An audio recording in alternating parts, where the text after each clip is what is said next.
श्री एकनाथ जी रोज गंगा स्नान के लिए जाते थे। तो जब वो स्नान करने के लिए जाते तो एक मौलवी, एक वो उस क्षेत्र का कुछ था, उसकी चलती थी वहां पर। एकनाथ जी जैसे ही गंगा स्नान करके निकलते तो उनके ऊपर पानी पी करके कुल्ला कर देता, और उनके ऊपर ना भी करता तो वो ऐसा करता कि एक आध छींट उनके ऊपर पड़े, ऊपर छत पर खड़ा होकर के करता।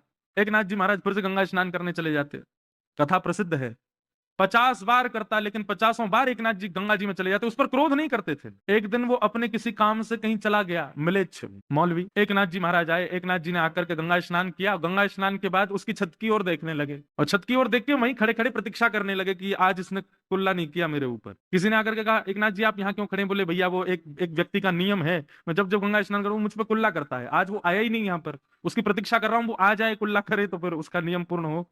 सामने वाले व्यक्ति ने कहा, धन्य है आप कैसे व्यक्ति हैं, वो आपका रोज अपमान करता है और आप आज वो नहीं है तो उसकी प्रतीक्षा कर रहे हो कि वो अपमान करे। बोले भैया उसकी कृपा से मैं 50 बार गंगा स्नान तो भी कर लेता हूँ, नहीं तो मैं तो आलसी जीव हूँ, एक एक डुबकी लगा के भागता हूँ। कम से कम उसके उसकी करनी से मैंने अनुभव किया, 50 बार मुझे स्नान करने का अवसर मिलता है, इसलिए मैं उसकी प्रतीक्षा कर रहा हूँ, वो आ जाए। हम ऐसे बन सकते हैं? हम उस गली से ना जाएं जिस गली में ये ना पूछा गया हो गाड़ी कितनी की लाए। हम उस मोहल्ले में नहीं जाते, हम उस कार्यक्रम में नहीं जाते जहां हमारा बैरी आया हो। अच्छा, उसकी बेटी का ब्याह है, निश्चित है उसकी बेटी, वो तो उसका भी मित्र है मेरे बैरी का, तो वो भी आया होगा, मैं तो नहीं जा रहा।